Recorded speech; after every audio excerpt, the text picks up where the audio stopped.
Well, hello, folks out there in YouTube land. Got a big show lined up for you. Let's get right on into it. All right, folks, we're going to talk about the top QBs in the SEC and the rankings. And, of course, it's a bit of a professional guess on the people's parts that come up with these rankings, but we're going to take a look at them anyway. That's kind of fun. Also, we're going to talk about the SEC schedule.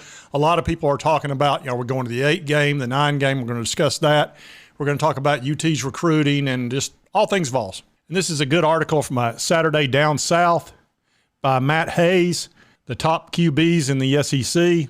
And, of course, we don't have Bryce Young anymore. We don't have Hendon Hooker. We got a lot of the QBs, even Will Levis, forever in blue jeans. We don't have those quarterbacks, so it's going to be who's going to really rise to the top and take that mantle as far as the top QBs. And here he kind of discusses that. And he talks about Tier 1, which is championship level, and he puts Jaden Daniels as his number 1 pick of LSU. And Daniels is very good. He had a real good game against us. Now, granted, we wore him out, but he still threw for like 300 yards. So the offensive line is elite in pass protection. They got 2 good receivers. Daniels' career numbers are 69%, which is really solid. And, of course, he's a great runner, too. Now, the second choice is Will Rogers of Mississippi State. Now, remember, he does not have Mike Leach there anymore, Matt. Mike passed away, of course, and that was unfortunate. I like Mike Leach. And so he's going to start out with sort of a new system under OC Kevin Barbay, who wants Rogers to take more snaps under center and throw more vertically. Rogers had only 3 completions that covered 40 yards last year. So I don't see him having the completion rate that he normally has. See, he's been throwing for 71%, but he throws a lot of little dink and dunks, and he won't be doing that in this new offense. So I think these big numbers that he had are not going to be there. Number 3 is Jackson Dart. And then they put / Spencer Sanders. So it's pretty much whoever's going to be the Ole Miss QB. And that's going to be a tough one. Jackson Dart's actually a really good runner, and he's kind of a savvy quarterback. I think he'll end up being the starter. We'll see how it plays out. But they said Spencer Sanders looked good in the spring game. Very dynamic, good runner. Look, whether you like this guy or not, Lane Kiffin's going to find a good quarterback, and he's a quarterback whisperer. So I think Ole Miss will be fine with either one of those guys. Next, he's got Carson Beck of Georgia, and he was a big-time recruit, and he had a real good spring game. So real good arm talent, etc. He's been a backup behind Stetson Bennett. For some, Stetson just, man, he didn't look like much, but he played like a champion, and he won 2 championships, so is what it is. So a lot of people are real high on Carson Beck. We'll see. Tier 2, which is a step away.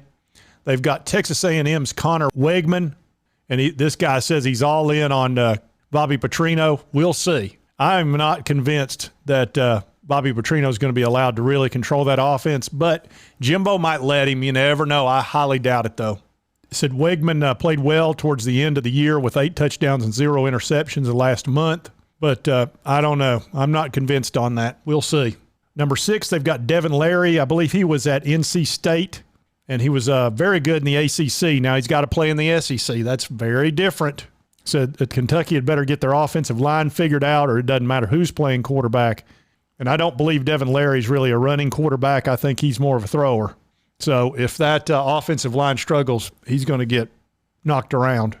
They do have an offensive coordinator that came back that was actually better than the one they had now. And we'll see how he plays out. But Larry played well. He had 35 touchdowns and 5 interceptions at NC State. So we'll see how it goes in the SEC. Then they go to Joe Milton III at Tennessee. And Joe is really the guy. It's hard to say what he's going to do. Are you going to get the quarterback that we saw when he first started, or are we going to get the quarterback we saw at Clemson?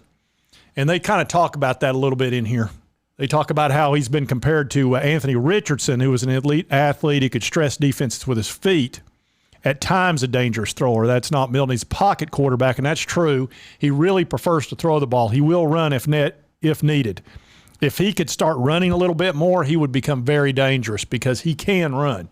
It says the big problem for Milton, same as Richardson, was taking some speed off their throws on the short ones and having some good touch. We did see a much better Joe Milton in that final game. Talks about how against Vanderbilt, he was 11 of 21, 147 yards, 52%, 1 touchdown, 0 interceptions. That's really not fair to compare that. It was raining and the wind was brutal in that Vanderbilt game. I mean, it poured down. That's why UT ran for like 400 yards. So I don't know if that's a fair comparison. I don't know if y'all have ever played golf in 20 and 30-mile-an-hour winds, but playing football or throwing a football would be even worse. So I'm going to cut him some slack on that game. And so we got to see him with good weather conditions, obviously, in the bowl game. And he was 67%, which is very good. 3 touchdowns, 0 interceptions, in the Orange Bowl MVP. Number 8, they've got Spencer Rattler of South Carolina. I would have expected to put him right above Joe Milton, but, you know, he only played great against us pretty much, and then he did play good in the game against Clemson.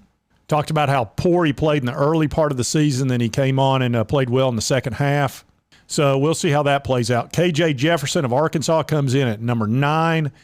Jefferson looks pretty good at times, but, you know, sometimes he struggles.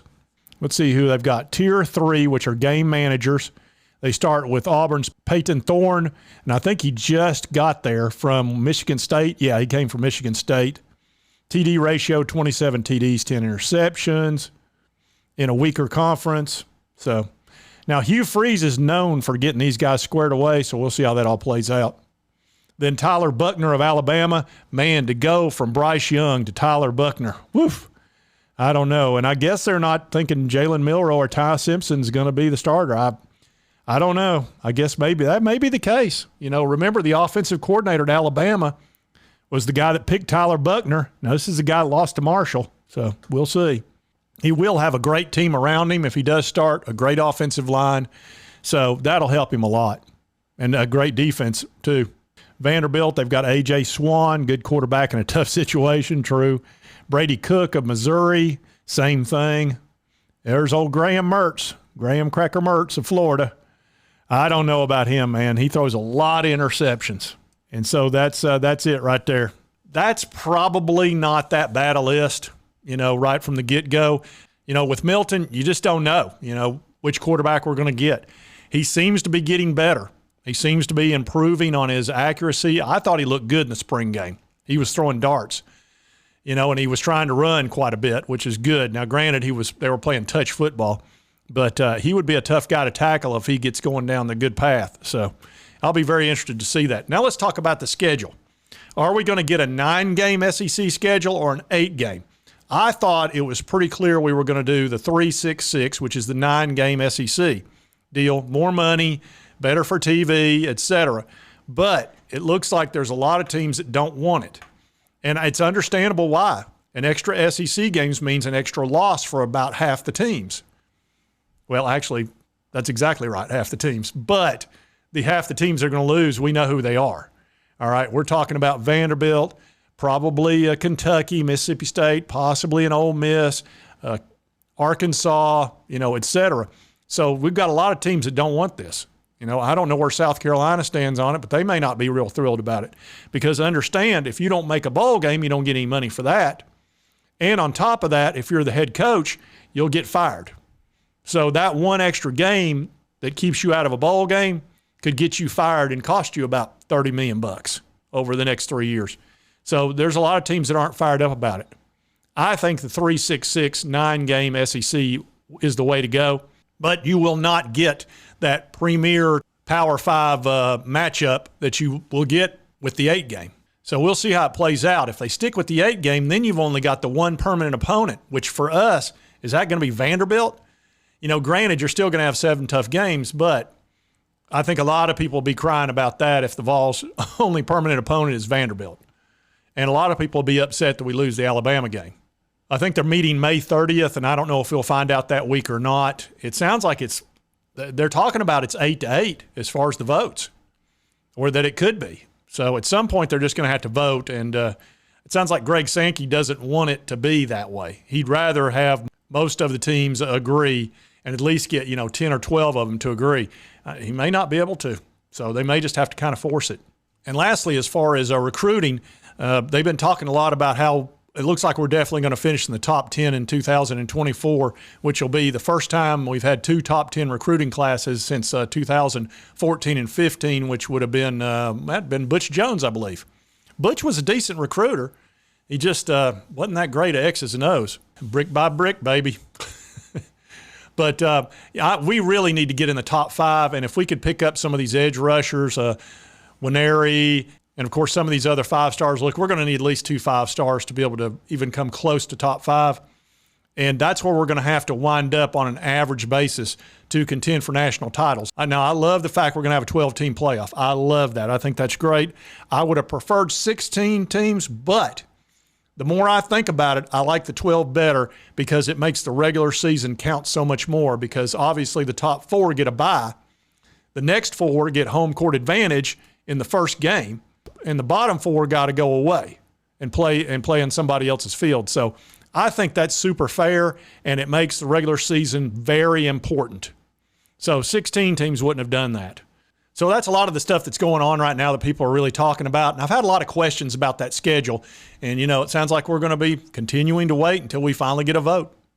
And if you like this content, be sure to hit that like button. Let's me know to continue to cover the Vols and all this SEC stuff. If you've not subscribed, it's right here on your right, my left. It's in reverse. It costs you nothing, helps me out. A lot of y'all watch my videos and you won't hit the little button. I don't get it. And right over here is my most recent video that YouTube thinks you will love to watch. And we'll see you next time on Sports Dog J.